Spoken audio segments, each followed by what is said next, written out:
D'abord, à l'entame de cette émission, je voudrais faire une mise au point. Il y a environ 2 ans,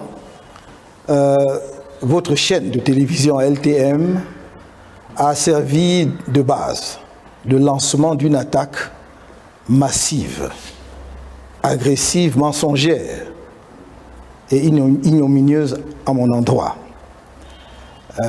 Prétendant que, alors que j'étais ministre délégué auprès du ministre de la Justice, garde des Sceaux, j'ai élaboré un code pénal pour lequel je me suis octroyé 14 milliards.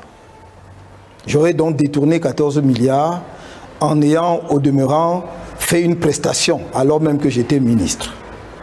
Par la suite, d'ailleurs, on a dit que c'est un cabinet dont je suis le créateur, ce qui est exact. Je remarque simplement que, en dépit des clarifications apportées par moi-même, des clarifications et des mises au point faites par le ministre actuel de la Justice sur ce dossier, en dépit des précisions et des informations mises à disposition du public par le cabinet Brain Trust, votre chaîne n'a jamais jugé utile de porter à l'attention de son nombreux public qu'elle avait pu commettre une erreur, ou en tout cas qu'on avait pu l'induire en erreur sur l'information diffusée sur son antenne. Effectivement, vous serez relancé sur cette question qui est un sujet épineux. Si vous permettez, je vais aller jusqu'au bout puisque vous ne l'avez pas fait avant aujourd'hui. Et donc, j'irai jusqu'au bout de mon propos en disant que ce n'est pas une honte pour une chaîne de télévision ou un média, au contraire, ça le crédibilise davantage lorsqu'il a pu donner une information ou qu'on a pu l'induire en erreur pour l'amener à donner une information erronée à ses auditeurs ou à ses téléspectateurs. Je rappelle pour la bonne gouverne de vos auditeurs et des téléspectateurs de cette chaîne de télévision importante de notre paysage audiovisuel qu'il s'agissait d'un marché de 74 millions hors taxes et de 89 millions environ, toutes taxes comprises, portant sur l'élaboration de 3 codes. Le code civil, le code de procédure civile et le code pénal en français et en anglais. Premièrement. Deuxièmement, que c'est un marché qui a été attribué sur appel d'offres et non pas de gré à gré. Qu'il y avait donc plusieurs cabinets qui avaient soumissionné et que le dépouillement s'est fait régulièrement au ministère de la Justice en présence des 10 cabinets, qui n'ont jamais contesté, comme la législation le leur permet ou la réglementation le leur permet, contester l'issue du marché. Troisièmement, et cela est extrêmement important, que je n'étais pas membre de la commission de passation de marché du ministère de la Justice. Troisièmement, que j'étais hors du Cameroun en 2008. Lorsque le marché a été attribué, j'étais d'abord à Québec, représentant du Cameroun au sommet de la francophonie pour la révision du traité de l'OHADA. Ensuite, je suis allé à New York puisque j'étais le candidat du Cameroun à l'élection à la Cour internationale de justice et que je devais battre campagne. Ce qui explique effectivement ma relative longue absence du Cameroun, autorisée évidemment par le gouvernement de notre pays. Qu'à mon retour en décembre, lorsque je suis rentré et que l'on m'a dit que Brain Trust Cabinet, dont je suis un des fondateurs, était attributaire de ce marché, j'étais gêné aux entournures et je suis allé voir le garde des Sceaux, vice-premier ministre de la Justice, garde des Sceaux, pour lui dire, vous savez, j'ai appris que Brain Trust a gagné un marché, le marché de l'élaboration des codes. Il m'a dit oui. Je lui ai fait remarquer que j'étais effectivement un des fondateurs de ce cabinet. Il a dit, on le sait. Et il m'a posé 3 questions, cher monsieur. La première, est-ce que le marché a été attribué sur appel d'offres ou de gré à gré? Et je lui ai dit, je crois que c'était sur appel d'offres. Il dit, c'est exact. Nous avons donc sélectionné le meilleur. Deuxièmement, est-ce que vous êtes membre de la commission de passation des marchés? J'ai dit non parce qu'effectivement, je n'en étais pas membre. Le président était le secrétaire général du ministère de la Justice. Les membres sont encore vivants, certains sont à la Cour suprême et d'autres occupent d'autres types de responsabilités. Et troisième question, il m'a dit, est-ce que c'est vous qui signez les marchés au ministère de la Justice? J'ai dit non, évidemment, monsieur le Premier ministre, c'est vous. Et il m'a posé la question, quel est votre problème? Je n'avais donc pas de problème. J'ai écouté la vidéo là encore et encore.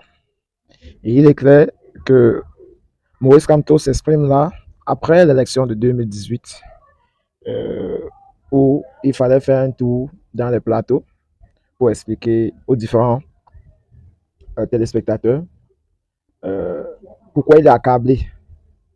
Je ne sais pas si c'est avant ou c'est après, mais ça a quand même trait à l'élection présidentielle de 2018. Et dans cette vidéo, vous constaterez qu'il essaye de montrer sa neutralité en ce qui est de ce marché du code pénal en 2008. Et ce n'est pas à dessein que cette vidéo-là remonte chaque fois à l'approche d'une élection. On va à tout prix montrer comment Maurice Kamto était corrompu et a profité du système qu'il veut combattre aujourd'hui. Ceux qui tiennent ce discours-là, remarquez, le plus souvent, c'est ceux-là qui fait écho que le système est mauvais, mais veulent profiter du status quo. Donc, même si Maurice Kamto, à la base, était corrompu et qu'il est parti aussitôt qu'il a constaté, fort est de constater que ceux-là qui critiquent ont fait le même constat, mais préfèrent le status quo. Dans un deuxième cas, il est clair que Maurice Kamto n'a pas courtisé l'État, n'a pas profité de sa présence au ministère de la Justice et garde des Sceaux pour se faire attribuer un marché. Il a expliqué longuement qu'il ne faisait pas partie de la commission de passation de marché. Ce n'était pas un gré à gré. Ils ont régulièrement constitué les dossiers du marché public et ont gagné après les études avec d'autres établissements. Il ne renie pas le fait qu'il était membre cofondateur du cabinet Brain Trust et il a même allé jusqu'à rencontrer le responsable de ce ministère-là à l'époque, Amadou Ali. Ce dernier n'a pas jugé important qu'il s'inquiète. Il lui a dit, tu n'avais rien à t'inquiéter parce que tu viens de faire 2 mois à l'extérieur, tu n'étais pas au pays et ceux qui attribuent le marché veulent quelque chose de bien. Il y a donc un autre point de regard qui sort de là et ceux qui se disent, et si Maurice Kamto a été piégé d'après ses ambitions qu'il aurait affichées? Et peut-être que dans un couloir là, il aurait dit à une ou deux qu'il ambitionnait devenir président de la République. Non, ça serait mal connaître le Cameroun. On est en 2018 et Maurice Kamto va partir du gouvernement en 2011. Vous voyez, ça a pris du temps. Entre 2018 et 2011, il s'occupe, parce que je vous ai parlé dans la vidéo, du fait que il devait s'en charger de son élection en Haï. Et une élection qu'il va gagner. Et il va passer la majeure de son temps à travailler également de ce côté-là. Donc, vous vous rendez véritablement compte que Maurice Kamto est un homme qui reste constant, vrai, et ça jeûne. On comprend que ça jeûne parce que, voilà, beaucoup ne peuvent pas, beaucoup n'ont pas ces rectitudes morales-là. Ils sont dans l'impasse, ce que le feu professeur Mononzana avait appelé le mapatisme. Ça leur fait mal, autant mal.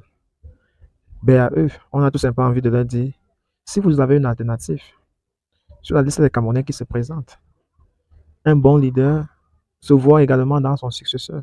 Qui est-ce que M. Biya a préparé depuis 42 ans? C'est l'heure du bilan. Il est devenu là à pleurer chaque jour, dire comment Maurice Kamto ne serait jamais un président. Faites la publicité de celui que vous pensez qui peut être président. Aidons le pays à décoller. Ça ne décollera pas que pour une seule personne, mais pour nous tous. Donc, il y a d'abord ce choix moral-là, élever le débat, quitter les classes de bas échelle, de risque d'être taxé du cabinet noir. Si vous restez là dans les commentaires à raconter des histoires, Kamto ne serait jamais étudié, Kamto ceci, Kamto cela, dites-vous bien, tout ce que je puis vous dire, c'est que vous rabaissez le débat. Vous n'êtes même pas digne de faire partie de cette communauté. Parce que là, on a besoin de personnes réfléchies, des personnes que à partir de leurs commentaires, on peut apprendre. vraiment, de grâce, aidons le pays à sortir dans l'impasse dans lequel il se trouve. C'est tout ce que je voulais signaler suite à cette vidéo. Restez scotchés à nos programmes qui se poursuivent. À très bientôt.